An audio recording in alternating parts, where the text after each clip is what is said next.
Hello everybody, I'm Quentin and I'm here in the computer lab in one of the meeting rooms that we're turning into a recording studio for lectures. Many people of course will want to record their lectures at home, but if you don't have the facilities or you want a different space or perhaps you don't have a good acoustic space like this is, then we're trying to make some facilities available so people can come in here, record their lectures and then go home afterwards. So you'll see here I am surrounded by microphones. One of the things we're doing here is to consider a range of different possible microphones, because one of the key things that's going to make your lectures, your supervisions, your other videos better than other people's is to have good quality sound. Now, many laptops have reasonable microphones in them, but they may pick up fan noise, they may pick up other noise around the room, and in particular, remember that your students, your viewers, may be listening on higher quality speakers than you have, they may be wearing headphones, they may detect problems with the audio that you don't detect if you just listen to it through your laptop speakers.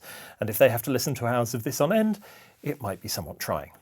So we're looking at some good microphones here that you'll be able to use, and they range a whole range of different options here. These are all USB microphones, so they all have USB cables you can plug straight into your laptop.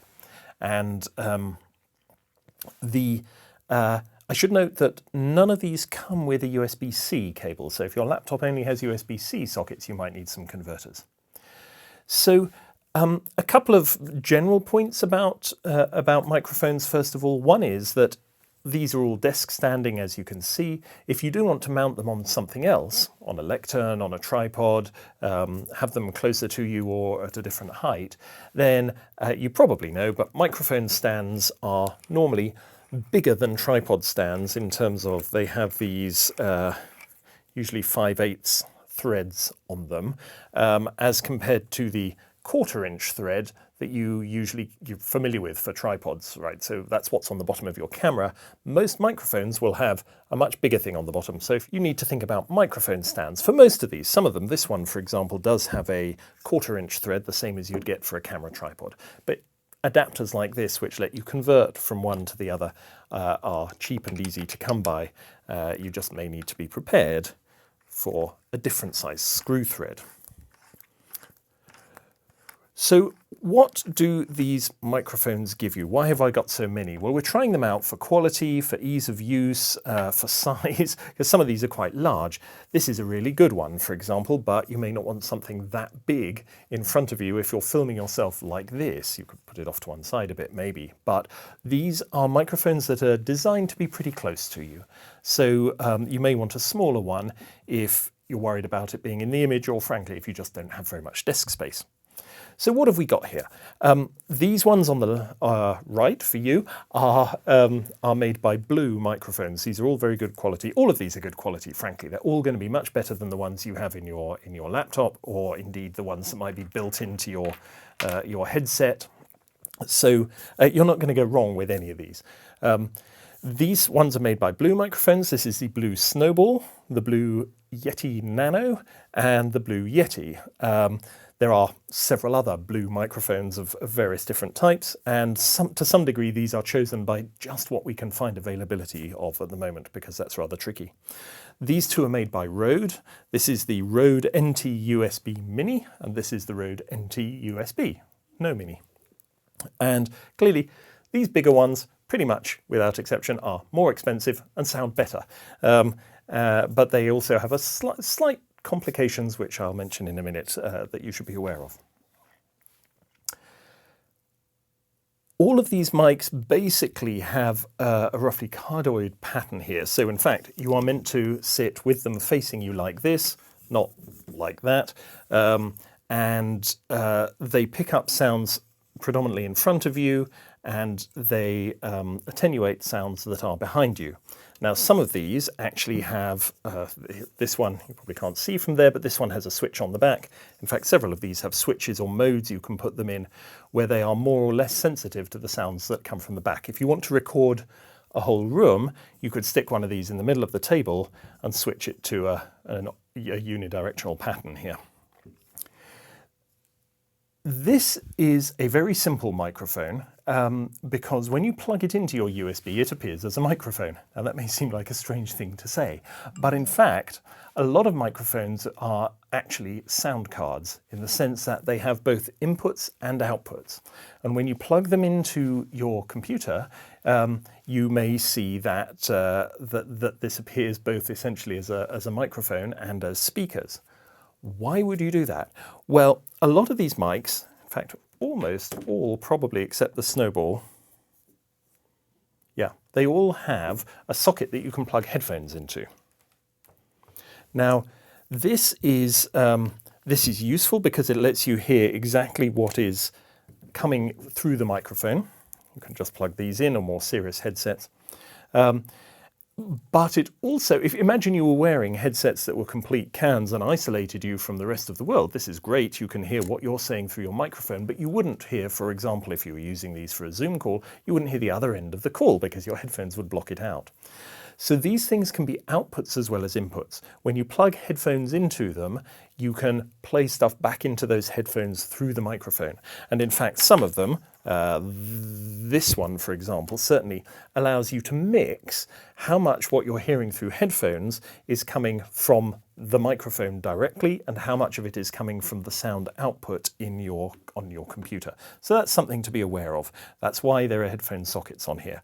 On some microphones, those headphone sockets basically just relay directly what's coming from the microphone, so you can monitor that. But on most good ones like this, they will actually work as an output as well, and quite a good quality output I've discovered on all of these.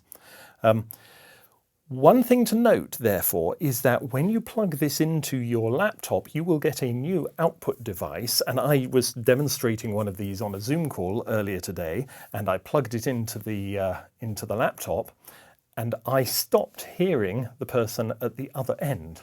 Why? Because when I plugged it in, Zoom said, he's got a new microphone. He must want to use the microphone, which is correct. It also said, he's got a new output, speaker, headphone device. He must want to use that, which was not correct because I didn't have any headphones plugged into this. So it's just something to be aware of. If you plug this into your computer and all of your sound goes away, it's probably because it's trying to use this as an output device.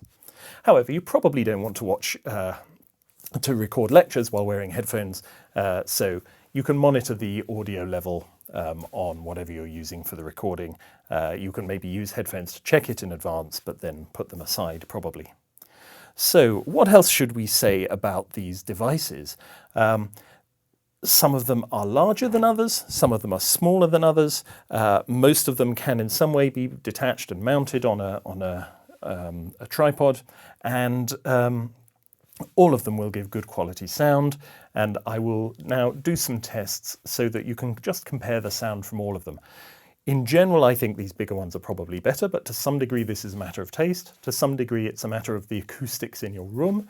To some degree it's a matter of your voice. I have a fairly hissy sibilance at the top of my voice, and some microphones, this which, for example, which is otherwise a lovely microphone, perhaps isn't quite as good for me because it picks up more of the high frequency stuff.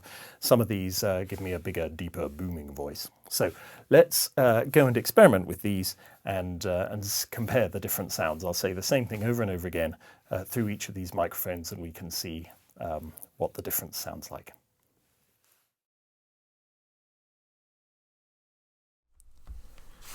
So this is the Blue Snowball, not the Blue Snowball Ice, which is a cheaper version. If I should die, think only this of me, that there's some corner of a foreign field that is for ever England.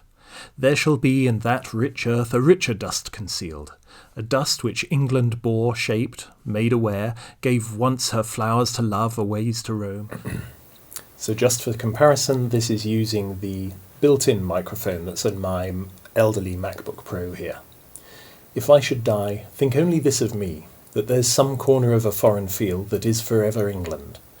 There shall be in that rich earth a richer dust concealed, a dust which England bore, shaped, made aware. This is the Rode NT USB Mini. If I should die, think only this of me, that there's some corner of a foreign field that is forever England. There shall be in that rich earth a richer dust concealed, a dust which England bore, shaped, made aware, gave once her flowers to love, her ways to roam. And this is the Blue Yeti Nano. If I should die, think only this of me, that there's some corner of a foreign field that is forever England. There shall be in that rich earth a richer dust concealed, a dust which England bore, shaped, made aware, gave once her... This is the full-size Rode NT USB. If I should die, think only this of me, that there's some corner of a foreign field that is forever England. There shall be in that rich earth a richer dust concealed, a dust which England bore, shaped, made aware, gave once her flowers to love, her ways to roam, a body of England's, breathing English air, washed by the rivers, blessed by sons of home. And think, that heart, all evil shed away, a pulse in the eternal mind, no less, gives somewhere back the thoughts by England given. And this is the regular, full-sized blue Yeti, the original Yeti. If I should die, think only this of me, that there's some corner of a foreign field that is forever England. There shall be in that rich earth a richer dust concealed, a dust which England bore, shaped, made aware, gave once her flowers to love, her ways to roam, a body of England's, breathing English air, washed by the rivers, blessed by sons of home, and think, that heart, all evil shed away, a pulse in the eternal mind, no less, gives somewhere back the thoughts by England given. Finally, I'll just make one or two points about each of these microphones in case you should find yourself using this particular one. It's worth investigating the various knobs, buttons and switches that they may have, which can do some quite useful things. On the blue Snowball, there is a simple and mysterious switch on the back labelled 1, 2 or 3. You can put it into any of those positions, and you need to look at the manual or look online to find out what they are. But basically, this is the recording pattern. One is a cardioid mic pattern, which is what you want normally if it's sitting facing you. You may want to choose 2 or 3 if you're recording a whole room and want more all-round sound. On the blue here, you have a similar control. This is the Yeti Nano. You have a similar control. It's a little switch on the back, and there are 2 LEDs, and it'll just show you which mode it's in. And you have volume buttons on the front and a push button. I can't remember what the push button does. That might be a mute on the front there. So control there. This is volume for the headphones on all of these, where you have a volume control. It's the volume of the headphones. I don't think any of them, except this one, actually have a gain value for the mic. You assume to control that through software. The Rode NT USB, similar. The Mini here, the similar one. Also volume control for your headphones there, and if you press that in, it toggles between 2 modes on the front, where what you're getting out of the headphones on one of them is the microphone and any sound output from the computer that you send this way. If you press it again, then you only get I think if you press it again, you only get sound output from the computer. So it can. This is basically to toggle whether or not you're hearing yourself through the microphone.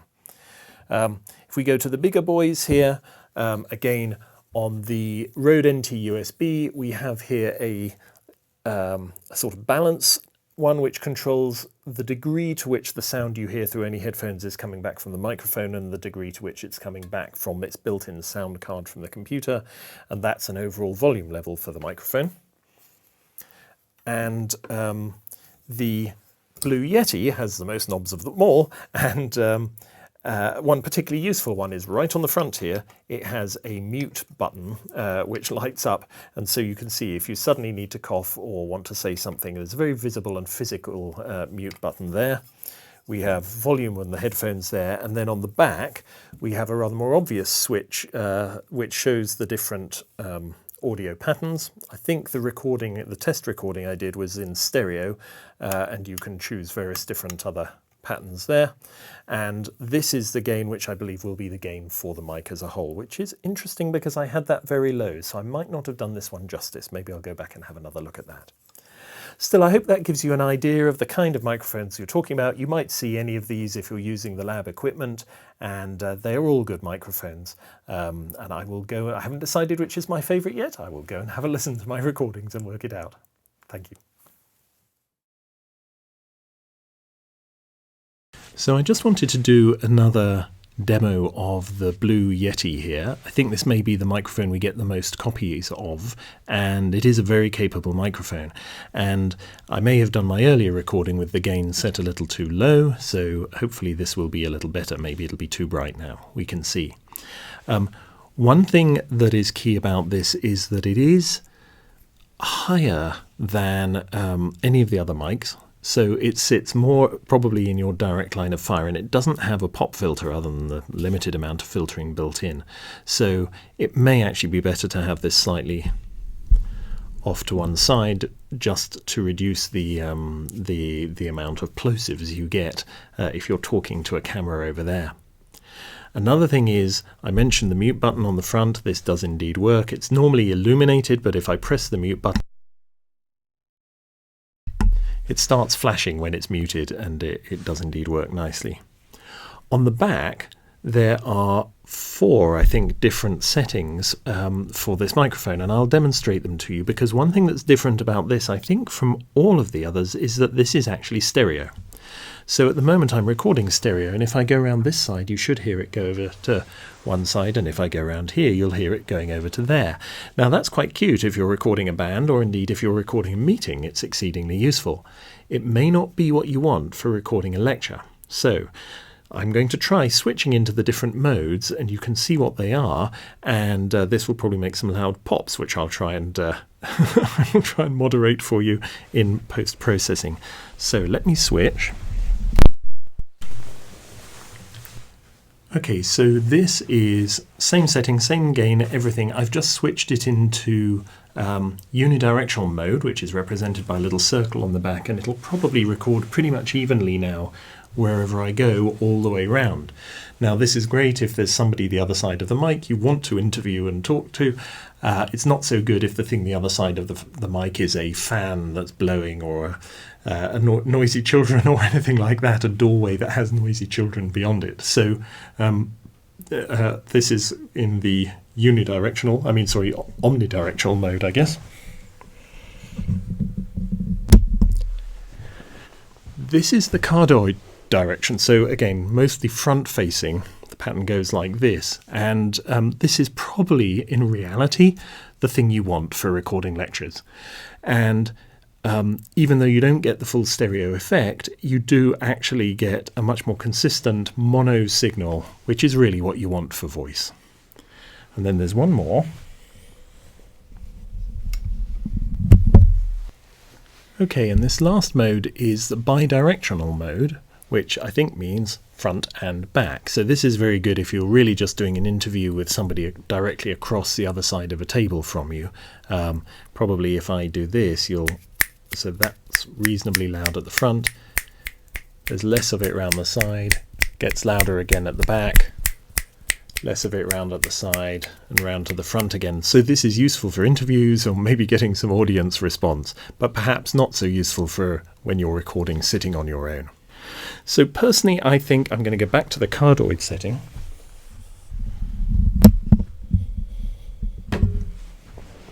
Which is that one.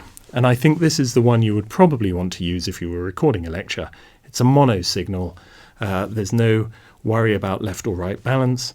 It's centered in front of the microphone with fewer distractions behind. So where possible, we'll leave this in this mode in the meeting room. But if we're using these here, so be aware though, if you're using these microphones, any of them, they all have some degree of changing recording pattern.